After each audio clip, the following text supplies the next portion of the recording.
1 నుంచి 5 వచనాలు మనం మార్చి చదువుకున్నాం.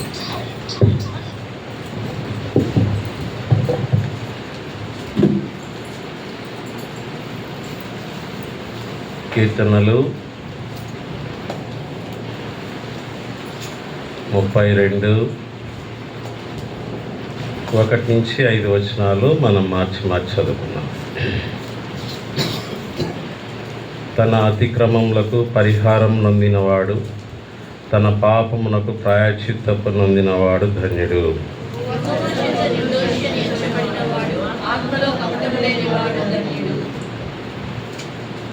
నేను మౌనినే ఉండగా దినమంతయు నేను చేసిన నా ఆత్మధ్వని వలన నా ఎముకలు క్షీణించినవి.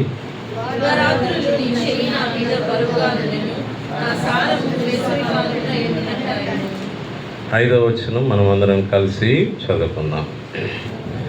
నా దోషమును కప్పుకొనక నీ ఎదుట నా పాపమును ఒప్పుకొంటిని, నీ సన్నిధిని నా అతిక్రమములు ఒప్పుకుందుననుకుంటున్నాను. నీవు నా పాప దోషమును పరిహరించినావు. సేలా. ప్రభు యొక్క సహాయం కొరకై మనం ప్రభు వైపు చూస్తాం.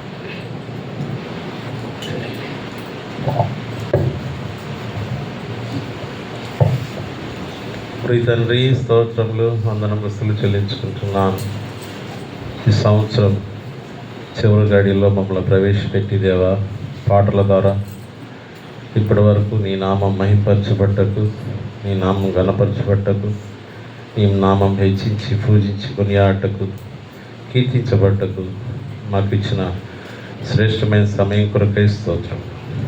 దేవా, ఒప్పుకోలు ప్రార్థన ప్రవేశించుగా చదవబడిన వాక్యాన్ని విడిచిపెట్టండి. నిలబడుచు నిష్పడి దాసుని చాటం మరపరచండి.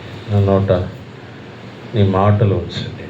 లూకా 12:12 ప్రకారం మీ వాగ్దానం ఇచ్చి నెరవేర్చే దేవుడు. దేవుని ధర్మశాస్త్రంలో ఆశ్చర్యమైన సంగతి చూచినట్లు మా కన్నులు తెరవండి. దేవ, వినగల చెవిని, గ్రహించగల హృదయాన్ని దయచేసి చెదిరిపోయి తలపును దూరపరచండి. దేవా, కృప చూపించండి. దేవా, ఎవరు ఎటువంటి ఆత్మీయ అక్కరతో ఉన్నారు వారి యొక్క ఆత్మీయ అక్కర గురించి మాట్లాడుతారమ్మని వేడుకుంటున్నాను. మీరే సమస్తమైన మహిమ, ఘనత, కీర్తి, ప్రభావం పొందుతున్నమని ప్రభువైన యేసుక్రీస్తు నామమున స్తుతించి ప్రార్థించడి వేడుకుంటున్నాను పరమ తండ్రి. ఆమేన్.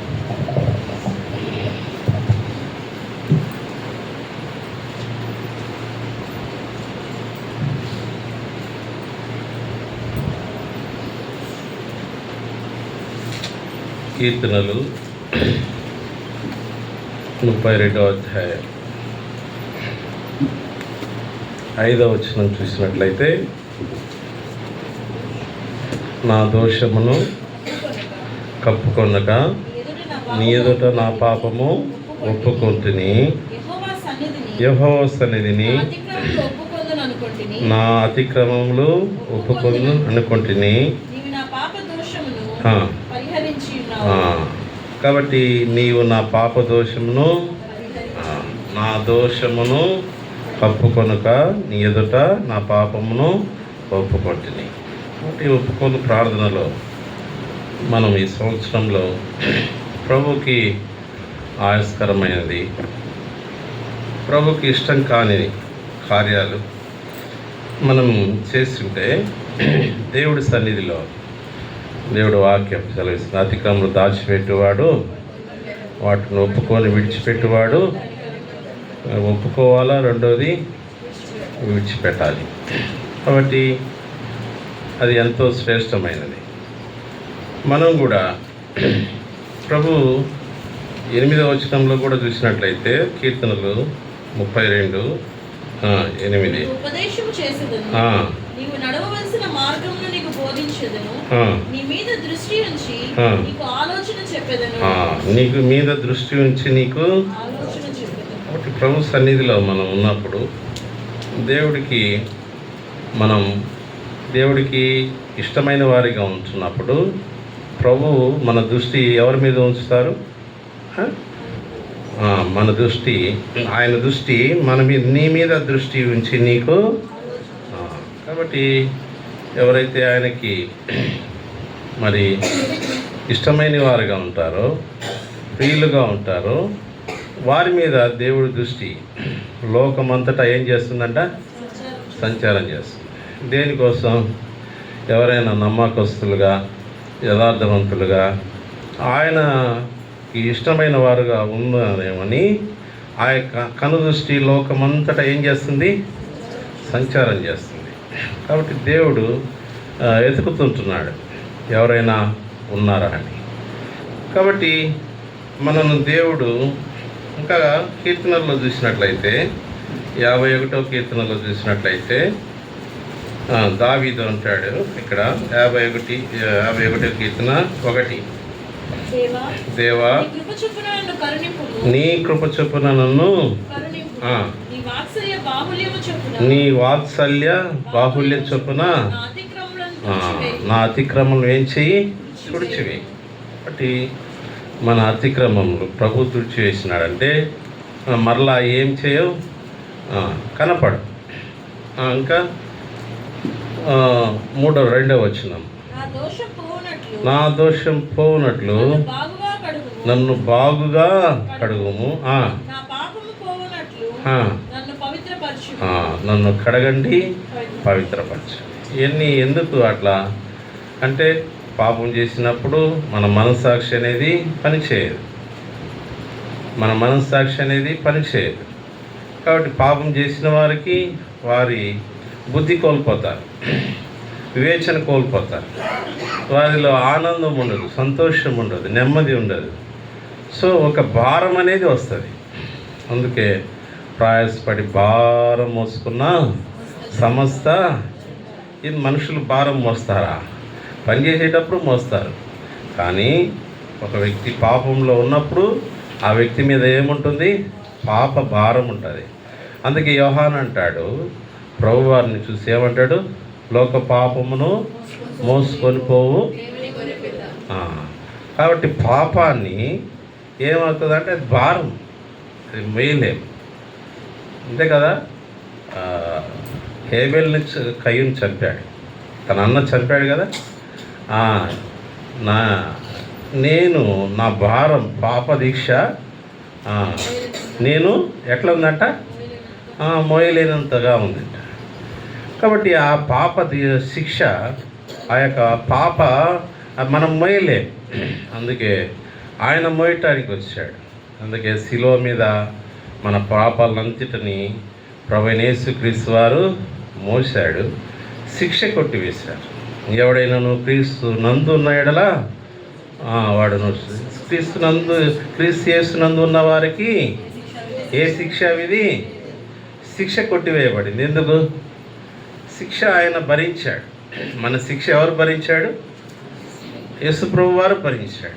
మన అతిక్రమ నిమిత్తమై యెషయా 53:5లో చదవండి. యెషయా 53:5లో తీసిన వాళ్ళు చదవండి. మన అతిక్రమ క్రియలను బట్టి ప్రభువైన యేసుక్రీస్తు వారు ఎందుకు గాయపరచబడ్డారు చెప్పండి. ఇప్పుడు మన అతిక్రమం, నీ యొక్క నా యొక్క అతిక్రమం నిమిత్తమై ఆయన గాయపరచబడుతూ వచ్చాడు. ఎందుకంటే రక్తం చిందింపకుండా పాపక్షమాపణ కలగదు. కాబట్టి మనకు పాపక్షమాపణ కలగాలంటే ఆయన గాయపరచబడాలి. ఎందుకంటే ఆ యొక్క శిక్ష ఆయన మీద మోపబడింది. అయితే మనము పనిష్మెంట్ తీసుకోవాలా? అయితే నువ్వు పనిష్మెంట్ తీసుకునే అవసరం లేదు. ఆ పనిష్మెంట్ నేనే తీసుకుంటున్నాను. ఆ పనిష్మెంట్ అందుకే లోక పాపమును మోసుకొను నీ యొక్క నా యొక్క అందరి పాపాలండి ప్రభువైన యేసుక్రీస్తు వారు సిలువలో మోస్తున్నాడు. దేవుని గొర్రెపిల్లగా ఈ లోకానికి వచ్చినాడు. దావీదు అంటాడు కీర్తనలు 51 3వ వచనం చదవండి. ఇప్పుడు నా అతిక్రమములు నాకే, అంతే కదా. ఎవరి అతిక్రమములు వాళ్ళకే తెలుస్తాయి, పక్కన వాళ్ళకి తెలుస్తాయా? ఎందుకంటే అది రహస్యంగా జరిగే పాపాలు. అందుకే నా పాపం ఎల్లప్పుడు. కాబట్టి మన పాపము ఎవరు పాపం చేస్తే వారి పాపం అనేది వాళ్ళ ఎదుట ఉంటుంది. అందుకే మనుషుడు పాపం చేసినప్పుడు వాళ్ళ యొక్క మార్గాన్ని వాళ్ళే చెరిపి వేసుకుంటారు. అర్థమవుతుందని చెప్పేది. మనుషుడు పాపం చేసినప్పుడు వారి యొక్క మార్గాన్ని వారే ఏం చేసుకుంటారు? ఎందుకంటే వాడు పాపం చేసినప్పుడు ఒక వ్యక్తి వాడి పాపం ఎక్కడుందంట? ఇక్కడ వాక్యంలో ఏముంది చెప్పండి? నా పాపం నా ఎదుటనే ఉందండి అంటాడు. సంఖ్యగానం అంటాడు, ఎవడి పాపం వాడిని ఏం చేస్తుందంట? పట్టుకుంటుందంట. కాబట్టి దొంగలను పోలీసులు పట్టుకున్నట్టు ఆ విధంగా పాపం పట్టుకుంటుందంట మనిషిని. అందుకే పాపం వలన వచ్చు జీతం ప్రభువైన యేసుక్రీస్తునందు నిత్య జీవం. అందుకే దేవుడు లోకమును ఎంతో ప్రేమించి తన అద్వితీయ కుమారుని యందు విశ్వాసం ఉంచువాడు నశింపక. కాబట్టి మనం నిత్యం నరకానికి పాత్రులం. అయితే నిత్య నరకం నుండి దేవుడు ఏం చేసినాడు? తిప్పేసినాడు. శిక్ష ఏం చేసినాడు? కొట్టివేసి నిత్య జీవానికి ఏం చేసినాడు? మనం చనిపోయిన తర్వాత ఇంకా రెండో మరణం అంటూ లేదు. కాబట్టి ఇటువంటి 4వ వచనం కూడా చదివినట్లయితే కీర్తన, నీకు కేవలం నీకే విరోధంగా నీ దృష్టి ఎదుట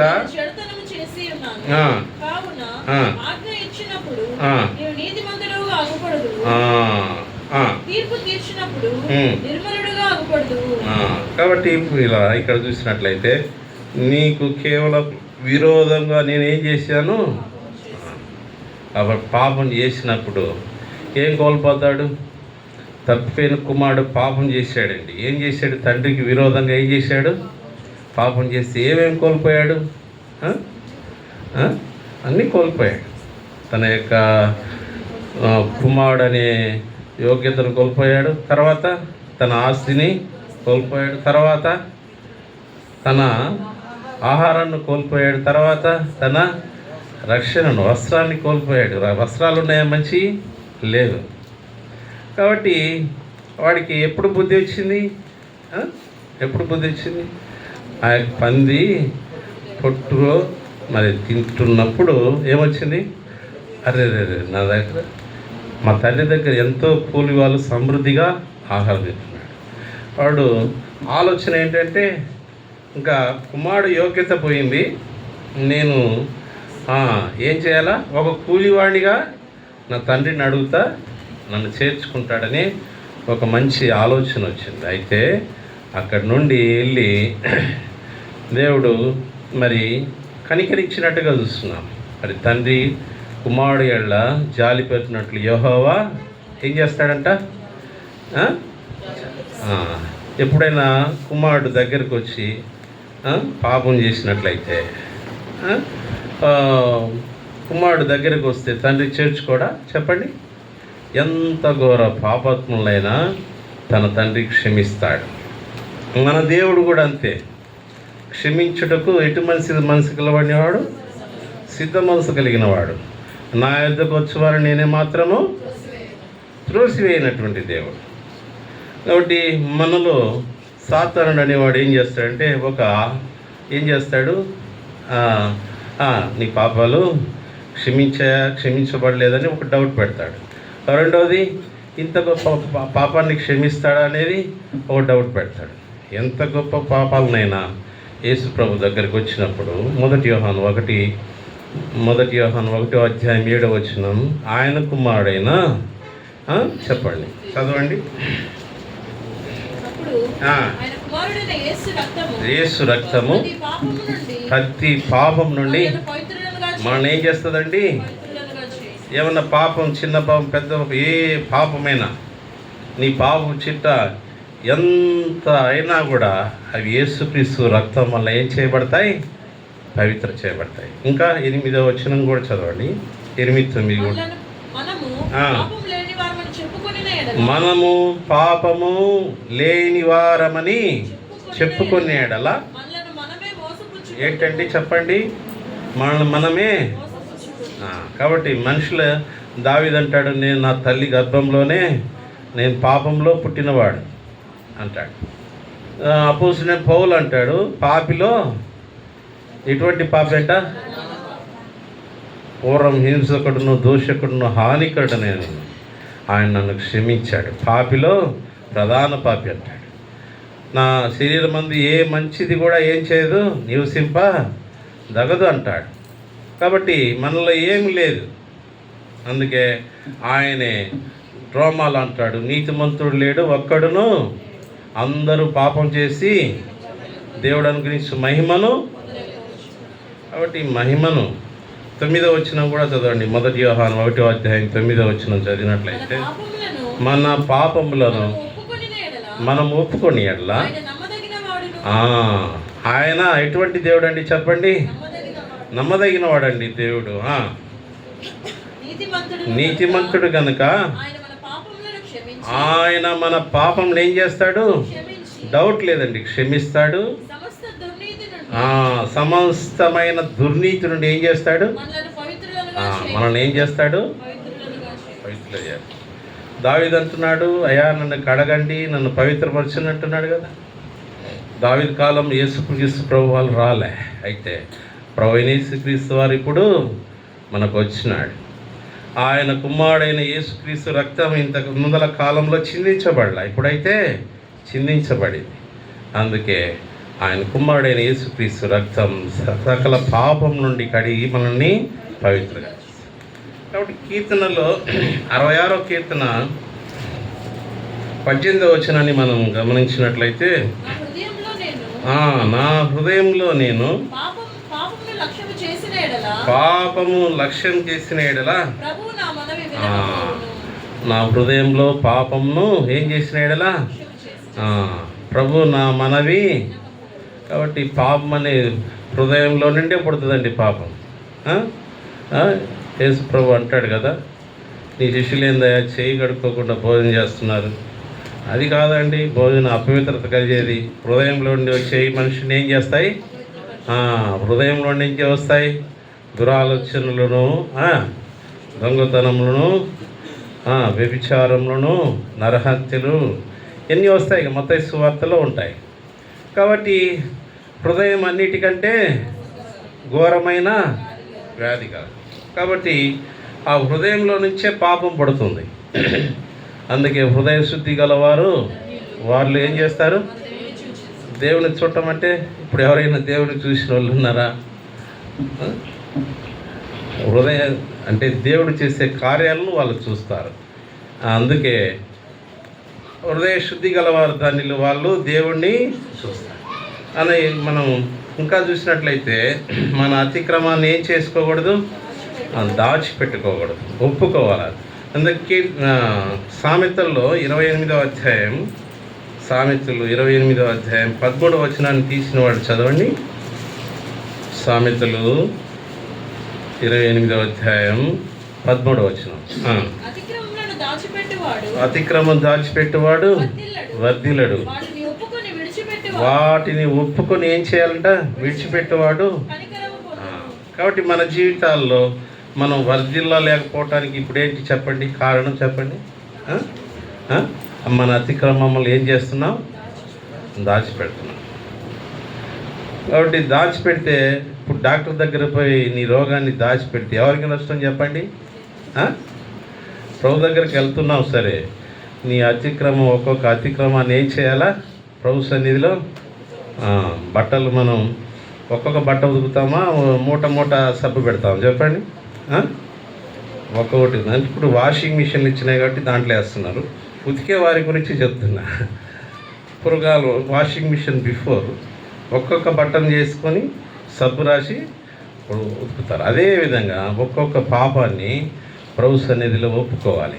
అందుకే అతిక్రమం దాచిపెట్టువాడు వాటిని ఒప్పుకొని విడిచిపెట్టువాడు. కాబట్టి మనం ఒప్పుకోలు ప్రార్థనలో ఈ సంవత్సరం జనవరి 1వ తారీఖు నుంచి ఇప్పుడు డిసెంబర్ 31 వరకు చేరాం. అంటే ఎన్ని రోజులు గడిచాయి? 365 రోజులు. 365 రోజుల్లో మనం పాపం చేయలేదని మనం నిర్భయంగా చెప్పగలమా? చెప్పగలమా ఎవరైనా? లేదు. ఖచ్చితంగా దేర్ ఈజ్ నో డౌట్. ఖచ్చితంగా నాలో పాపం లేదంటే నన్ను నేను అది. కాబట్టి పాపం ఉంటుంది, ఏం చేయాలి దాన్ని? అందుకే మనం కొత్త సంవత్సరంలో ప్రవేశిస్తుంటున్నాం. అందుకే ఈ సంవత్సరంలో జరిగిన విషయాలన్నిటినీ ప్రభు సన్నిధిలో ఏం చేస్తుంటున్నాం? ఒప్పుకోవాలి. దేవుడి సన్నిధిలో మనం విడిచిపెట్టాలి. మనం కొత్త సంవత్సరంలో ప్రవేశిస్తున్నాం. మనము పాపం లేని వారిగా ఎప్పుడైతే పాపాలు ఒప్పుకుంటామో ఆ వ్యక్తి మీద ఉన్న భారం అనేది ఏం చేయబడుతుంది? తొలగింపబడుతుంది. అంతేనా? భారం అనేది ఏం చేస్తుంది? క్షమించినప్పుడు ఏమైపోతుంది? లేస్ అవుతుందా లేదా? అదే. కాబట్టి ఇంకా చూడండి, 2 సమూయేలులో 12వ అధ్యాయంలో 13వ వచనాన్ని తీసిన వాళ్ళు చదవండి. 2 సమూయేలు 2 సమూయేలు 12వ అధ్యాయం 13వ వచనం. నేను పాపము చేసితినని దావీదు నాతానుతో అనగా, నాతాను నీవు చావకుండినట్లు యెహోవా నీ పాపమును పరిహరించెను. యెహోవా నీ పాపం నేను చేశాను. ఈ మాట ఎవరు చెప్తున్నాడు? నాతాను ప్రవక్తతో చెప్తున్నాడు. నాతాను ప్రవక్త చెప్తున్నాడు, నీ పాపం పరిహరించబడింది, నువ్వు చావలేవు. రాజుతో పోయి సామాన్యమైన విషయం అండి, మీరేనండి ఆ పాపం చేసిన మనుషుడు మీరే అన్నాడు. కాబట్టి నాతాను ప్రవక్తకి చాలా ధైర్యమే. కాబట్టి ఆ విషయంలో దావీదు ఏం చేసినాడు? ఆయన నాతాను ప్రవక్తకి ఏమైనా ఇబ్బంది పెట్టినాడా? ఇబ్బంది ఏం పెట్టలేదు. ఆయన ఎమ్మటే ఆత్మీయ తన యొక్క పరిపక్వత చెందిన దానికి సింబల్ ఏంటంటే, తన పాపంను ఎత్తి చూపించినప్పుడు ఎమ్మటే కన్ఫెషన్, దాని గురించిన పశ్చాత్తాపం, దాని గురించిన పేతురు కూడా అన్నాడు, ప్రభు ముమ్మారు నువ్వు నన్ను ఎరగనంటావు, కోడి ఎరగనంటాడు. దాని విషయమై కోడి కూస్తుంది. మరి పేతురు మరలా ఏడ్చుకుంటాడు. అంటే దానిలో ఏమొస్తుంది? పశ్చాత్తాపం వస్తుంది. కాబట్టి మనం కూడా పాపం చేసినప్పుడు పశ్చాత్తాపం అనేది రావాలి. ఆయన క్షమించుటకు సిద్ధ మనసు కలిగిన దేవుడు. పశ్చాత్తాపం లేకుండా మనం మన యొక్క పాపాలు అనేవి ఒప్పుకోలేము. కాబట్టి ఈ యొక్క చూసినట్లయితే యెషయాలో 59లో చూసినట్లయితే దేవుడికి మనకి అడ్డుగా వచ్చేయి. యెషయా 59 1-3 వచనాలు. రక్షింపనేరకుండినట్లు యెహోవా హస్తము కూర్చు కాలేదు, విననేరకుండినట్లు ఆయన చెవులు ఏం కాలేదు? మందం కాలేదు. మీ దోషములు మీకును అడ్డంగా వచ్చాయి. కాబట్టి మనం పాపం చేస్తే ఇందాక చదివాం కదా, ఆ పాపం అనేది మన ఎదుటనే ఉంటుందంట. కాబట్టి మనకు అక్కడ దేవుడు ఉన్నాడు, ఇక్కడ మనం ఉన్నాం. మధ్యలో ఏమొచ్చాయి? ఇక్కడ దేవుడు వాక్యం అదే చెప్తుంది, మీ దోషములు మీకును మీ దేవునికి. కాబట్టి ఎవరి దోషాలు వారికి వారి దేవుడికి ఏం చేస్తాయి? కాబట్టి అడ్డుగా వచ్చిన దాన్ని ఏం చేయాలా? తొలగించుకోవాలా లేదా? తొలగించాలి ఖచ్చితంగా. ఆ అడ్డును తొలగిస్తే ఆ యొక్క ఏదైతే డిస్కనెక్షన్ అయిందో మళ్ళా సంబంధం అనేది ఏర్పడుతుంది. దేవుడికి మనకి ఉన్న ఆ యొక్క సంబంధం తెగిపోవటానికి కారణం ఏంటంటే, దేవుడు వాక్యం మీకును మీ దోషములు మీకును మీ దేవునికి అడ్డుగా వచ్చిన దాన్ని ఏం చేయాలో? తొలగించాలి. ఎట్లా తొలగించాలో ఒప్పుకోవాలి. యేసుక్రీస్తు రక్తంతో కడగబడాలి, క్షమించమనాలి. మనం ప్రార్థన చేసినప్పుడు ఆయన క్షమించేవాడిగా ఉంటాడు. 2వ వచనం కూడా చూసినట్లయితే, మీ పాపములు ఆయన ముఖమునకు మీకు ఏం చేశాయి? మరుగుపరిచాయి. కనుక ఆయన ఏం చేస్తున్నాడు? ఆలకింపు. 3వ వచనం కూడా చదివినట్లయితే, మీ చేతులు రక్తం చేతను మీ వేళ్ళు దోషం చేతను అపవిత్రపరచబడి ఉన్నాయి, మీ పెదవులు అబద్ధములాడుచున్నవి. అబద్ధములాడుచున్నవి, నాలుక మీ నాలుక కీడును బట్టి మాట్లాడుచున్నది. కాబట్టి నాలుక ఏం చేస్తుంది? కీడిని బట్టి. కాబట్టి ఎదిరి పడుతుంది. చిన్న అవయవమైన మన శరీరంలో చిన్న అవయవమైన నాలుక ఏం చేస్తుంది? మాట్లాడుతుంది. అంటే దాన్ని ఎవరు సాధుపరచలేడు. అందుకే ఆ నాలుగు కళ్ళెం వేయాలి. కళ్ళెం వేసి ఎవరి చేతిలో ఉంచాలి చెప్పండి? దేవుడి చేతిలో ఉంచాలి. ఆయన చేతిలో ఉంచితే మనం ఎక్కువగా మాట్లాడండి. ఎక్కువగా మాట్లాడుతుంటే ఆ కళ్యాణ్ని ఏం చేస్తాడు దేవుడు? కళ్యాణ్ లాగితే గుర్రం ఏమైపోతుంది? ఆగిపోతుంది. దేవుడి చేతిలో అప్పచెప్పినప్పుడు మనం విస్తారంగా ఉండడానికి దేవుడు సహాయపడతాడు. మీ పెదవులు అబద్ధములాడుచున్నవి. యేసు ప్రభు సమయత స్త్రీతో చెప్పిన మాట ఏంటంటే, నన్ను ఆరాధించేవారు ఎట్లా ఆరాధించాలంట? ఆత్మతోనూ. ఇంకా మన పెదవులు ఏమాడుతున్నాయి ఇక్కడ? కాబట్టి మన ఆరాధన అనేది ప్రభు సన్నిధికి చేరదా చెప్పండి? దాన ధర్మములు, కొర్నేలి యొక్క దాన ధర్మములు, ప్రార్థనలు ఎక్కడికి చేరాయట? ప్రభు సన్నిధి జ్ఞాపకార్థంగా. అంటే చేరినవి అన్నది ఉన్నప్పుడు చేరనవి కూడా ఆపోజిట్ అనేది ఉంటుంది, ఖచ్చితంగా ఉంటుంది. మన యొక్క ప్రార్థనలు, మన యొక్క ఆరాధనలు ప్రభు దగ్గరికి చేరాలంటే దాంట్లో ఏముండకూడదు చెప్పండి? మీ పెదాలు, ఇక్కడ దేవుడు వాక్యం ఏం చూస్తుంది? అబద్ధము. మీ పెదవులు అబద్ధములు ఆడుచున్నవి, మీ నాలుక కీడును బట్టి. ఒకటి ప్రియులరా, ఇవి ప్రభుకి ఆయాస్కరమైన మార్గం. ప్రభుకి కొన్ని చోట్ల అంటాడు, మిమ్మల్ని బట్టి నేను చాటున ఏం చేస్తాను? ఏడుస్తాను అంటాడు. దేవుడు వాక్యంలో ఉంది. అంటే మనల్ని బట్టి ఎందుకు ఏడుస్తాడు? ఈ చెప్పిన మాట విన్నప్పుడు ఏం చేస్తాడు? ఏడుస్తారు పెద్దలు. అదేవిధంగా నేను చేసిన ప్రభుకి ఆయాస్కరం పెట్టినప్పుడు చూడండి, ఇక్కడ కీర్తనల్లో 139లో అది చదువుకొని మనము ఒప్పుకోలు ప్రార్థనలో ప్రవేశిస్తాం. ఒప్పుకోలు ప్రార్థనలో ఆరాధన చేయకూడదు, ఓన్లీ ప్రభు సన్నిధిలో పాపాలు అనేవి ఒప్పుకోవాలి. కీర్తనలు 139 23-24 వచనాలు. దేవా నన్ను పరిశోధించి నా హృదయాన్ని ఏం తెలుసుకొనుము.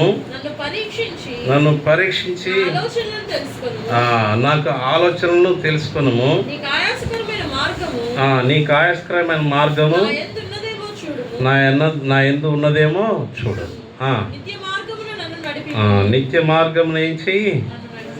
కాబట్టి మనం అనుకుంటాం, మన హృదయాన్ని, దేవా నా హృదయాన్ని ఏం చెయ్యి. ఏమంటున్నాడు దావీదు? పరిశోధించి నా హృదయమును. ఎందుకంటే హృదయం అన్నిటికంటే ఘోరమైన హృదయాన్ని ఫస్ట్ నన్ను పరిశోధించండి, ఆ హృదయంలో ఏముందో. ఇంకా ఏమంటాడు? నన్ను పరీక్షించి నా ఆలోచన. మనం ఆలోచిస్తాం, మన ఆలోచన పక్క వాళ్ళకు తెలుస్తుందా? పక్క వాళ్ళకి తెలిసింది అనుకో ఏం జరుగుతుంది అక్కడ? ఒకరొకరు సమాధానంగా ఉండదు.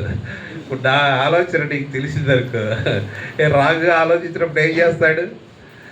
అయిపోతుంది, కట్ అయిపోతుంది. అందుకే నన్ను పరీక్షించి నా ఆలోచన తెలుసుకుని నీకు ఆయాస్కరమైన మార్గం నా ఎందు ఉన్నదేమో నిత్య మార్గంన. కాబట్టి ప్రియులరా, ఈ యొక్క సంవత్సరము చివరి గడియల్లో దేవుడు మనల్ని ప్రవేశపెట్టాడు. ఇప్పటి వరకు మనం చూస్తూ వచ్చాం. మనలో ఏముంది చెప్పండి? ఏముంది? పాపం ఉంది. కానీ ఆ పాపాన్ని ఏం చేసుకోవాలి? ప్రభు సన్నిధిలో ఒప్పుకోవటానికి ఇది ఒక గొప్ప తరుణం. కాబట్టి ప్రభు సన్నిధిలో ఒప్పుకోలు ప్రార్థన అనేది ప్రవేశిస్తాం. మనం అందరము ఒక పాట పాడుకుందాం. ప్రార్థనలో ప్రవేశించే ముందుగా ఒక పాట పాడు.